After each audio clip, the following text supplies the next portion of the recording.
আরবি শব্দ, কত সুন্দর নুরানি শব্দ, নূর শব্দ। কোরআন মাজিদে নূর আছে বহু জায়গায়। দেখলো হাকিমপুর লেখলে সরাসরি এটা হারাম, এটা বোঝা যায়। ভিজাপাতি লিখলে বোঝা যায়, রতন জর্দা লিখলে বোঝা যায় এটা জর্দা, কিন্তু নুরানি লিখলে বোঝা যায় এটা হলো টুপিওয়ালাদের গাঁজা। প্রত্যেকটা জায়গায় ধর্মকে বিকৃত করাটাই হলো আমাদের হুজুরদের কাজ। সমাজে পরিবর্তন কিভাবে আসবে? জুমার খুতবার বক্তব্য হবে, ও আমার মুসল্লিরা শোনো, তোমার বাচ্চা কাঁদতে কাঁদতে যদি পরিস্থিতি জটিল হয়ে যায়, তাড়াতাড়ি তুমি ঢাকা হাসপাতালে যাও, বিভিন্ন জায়গায় সামর্থ্য অনুযায়ী ডাক্তারকে দেখাও। এরপরেও যদি বাচ্চা কাঁদতে কাঁদতে কাঁদতে কাঁদতে অবস্থা খারাপ, তাহলে তোমার বাচ্চা মরে যাক, তুমি মনে করো এটা আল্লাহর আমানত, আল্লাহ নিয়ে গেছে। খবরদার তুমি গলায় তাবিজ দিও না।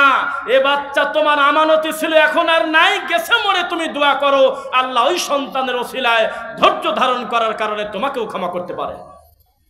তাবিজকে কবর দিতে হবে। তাবিজ যদি এদেশ থেকে না উঠে যায়, মানুষ তার প্রকৃত কোরআন মাজিদের সৌন্দর্য কোনোদিন বুঝতে পারবে না।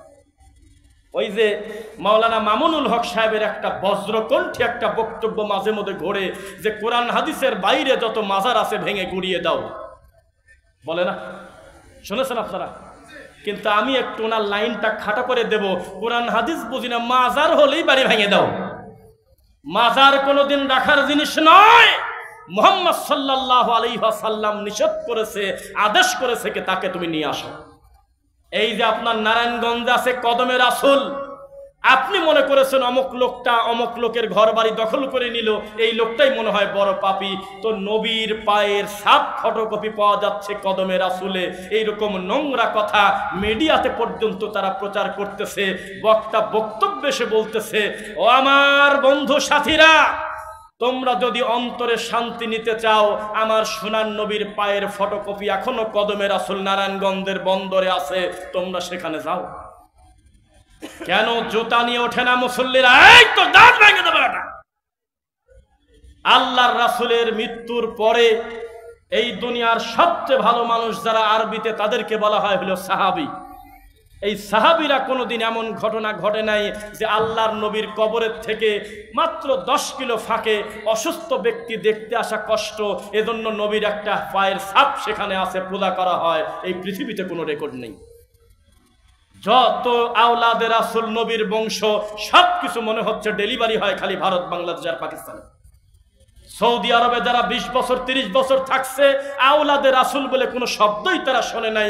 অমুক নবীর বংশ, অমুক 11তম বংশ, অমুক 23তম বংশ, অমুক 22তম বংশ। এই নোংরামি চলে নারায়ণগঞ্জে, খুব একটা কম না, আরো বেশি। প্রকাশ্যে আল্লাহকে সেজদা দিচ্ছে। এখন যদি ইসলামী হুকুমত কায়েম হয়, ইসলামী শাসন ব্যবস্থা এই দেশে কায়েম হয়, বলেন আল্লাহ কবুল কর, আল্লাহুম্মা আমিন। যদি কায়েম হয়, আপনাদের কাছে প্রশ্ন, লাঠি হাতে করে সর্বপ্রথম পিটানিটা মন্দিরে দেবে না মাজারে দেবে? হ্যাঁ, মন্দিরে দিতে পারতেছেন না। কেননা মুহাম্মদ সাল্লাল্লাহু আলাইহি ওয়াসাল্লাম বলেছে, তুমি যে তাকে গালি দিলে, তোমার একটা যুক্তি আছে, কত বড় সাহস! একটা মূর্তি আমাদেরই চোখের সামনে বানালো, আর তার সামনে কলা নারকেল দিয়ে বলতেছে, মনসা দেবী আমার ঘরে যাতে সাপ না ঢোকে। তুমি গালি দিলে আর মনে করলে এটা তো ঠিকই আছে, এটা বিয়াক্কির লোককে আমি গালি দিলাম। কিন্তু তুমি জানো না, তুমি সঙ্গত কারণেও যদি তাকে কটু কথা বলো, সে সরাসরি তোমার আল্লাহকে একটা গালি দিয়ে ফেলবে। তার ধর্ম তার কাছে, তোমার ধর্ম তোমার কাছে। ও যদি তোমার আচরণে দাওয়াতে যদি ফিরে আসে ভিন্ন কথা, লাঠি পেটা করে লোকটার মন্দির ভাঙা যাবে না। কিন্তু মুসলমান নামধারী যারা মাজারের খাদেম, ওর পিটিয়ে চামড়া তুলে দিতে হবে। কারণ এই লোকটা পৃথিবীর নিকৃষ্ট টয়লেটের পোকার থেকে খারাপ, যেই লোকটার জিম্মায় শত শত মানুষ মুশরিক হচ্ছে।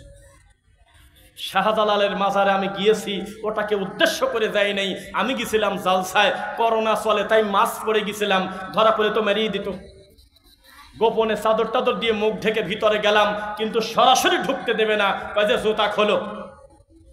আবার জুতা যেখানে সেখানে রাখলে আবার জুতা ঠিক থাকবে না, চোরে নিয়ে চলে যাবে। তখন আমরা কি করলাম, কয় জুতা অমুক জায়গা দাও। জুতা দিলে শুধু হবে না, 20টা করে টাকা দেওয়া লাগবে। দেখেছেন কেউ? জুতার গলায় রশি লাগাতে হবে, নইলে মরা পীর জুতা চুরি ঠেকাতে পারতেছে না। আর এই নারায়ণগঞ্জের ডুমনির লোকের বলে ছেলে দেবে। সেখানে আমরা গিয়ে দেখলাম ওখানে শিফট আছে গার্মেন্টসের মতো, 6টা 2টা 2টা 10টা 10টা 6টা, 3 শিফটে খতমে কোরআন পড়ে কোরআনে হাফেজ ছেলেরা 2 ধারে বসে আছে। তার হুজুর দেখতেছে ঠিক মতো খতম হচ্ছে কিনা, তারা কোরআন পড়তেছে মরা মানুষের সামনে। তারপরে মানুষ কাগজে লিখে নিয়ে গেছে 3 নাম 2 নাম 5 নাম কি কি চায়, এটা খাদেমের কাছে দিচ্ছে। খাদেম লেখা পড়ে পড়ে ওই শাহজালালের মাজারের কাছে কি জানি বলে। আপনি জানেন না, আপনার দৃষ্টিতে ওই দাড়ি ছিল, দাড়ি চেঁচে ফেলছে, এদেশের অর্থনীতির এমন একটা কাজ করে দিয়েছে, তাগাদা সহজে আমরা এই পেট থেকে পরিত্রাণ পাবো না। এই এত বড় পাপীর থেকে কম পাপী না কিন্তু যেই লোকটা মাজারে গিয়ে হাজার হাজার মানুষকে মুশরিক বানাচ্ছে। কিন্তু আমাদের ফোকাস ওই দিকে না, আমাদের চিন্তা ওই দিকে না। ধর্মের নামে যারা ঈমান হারা করে তাদের ব্যাপারে আমাদের চিন্তা নাই। আমি আপনাকে বলি, এই পাশে একটা লোকের গরুর গোয়াল চেনেন? গোয়াল চেনেন? যেখানে কি থাকে, ভেড়া থাকতে পারে, ভেড়াও থাকতে পারে, ছাগল থাকতে পারে, গরু থাকতে পারে। এই লোকটার 100টা গরু চড়ে নিয়ে চলে গেছে। ছোট পাপ না বড় পাপ? কথা কয় না। একটা লোকের 100টা গরু চড়ে নিয়ে চলে গেছে, ছোট পাপ না বড় পাপ? হ্যাঁ, বড় পাপ।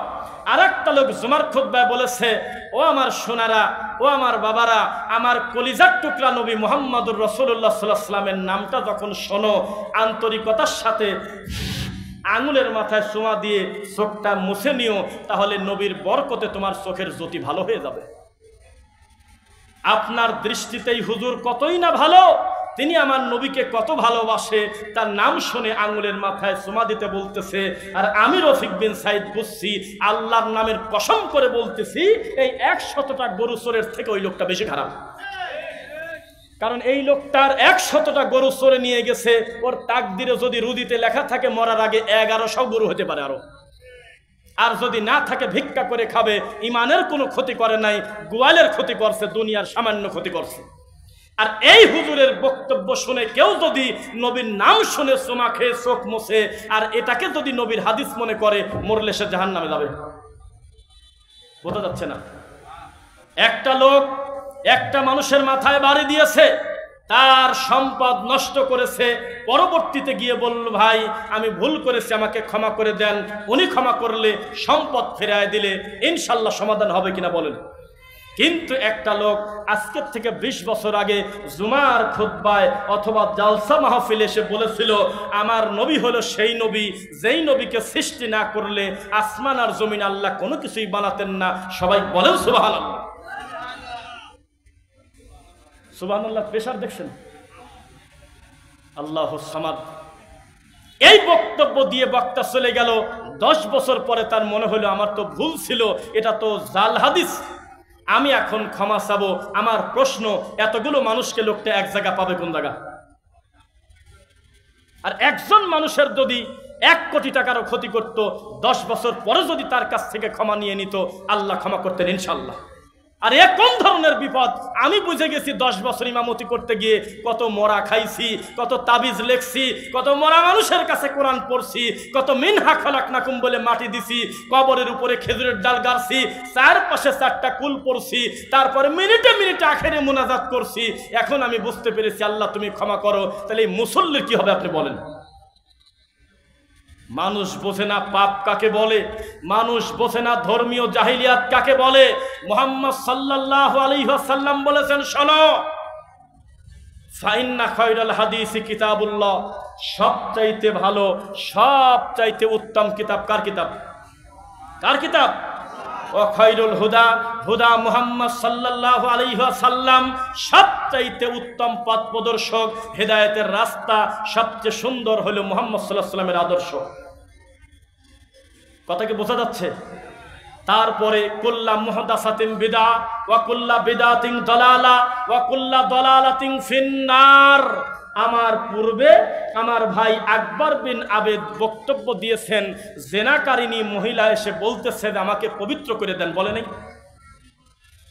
তার মানে এত বড় পাপ করার পরেও তার শাস্তির একটা ধরন আছে, আগেই জাহান্নামের আলোচনা নাই।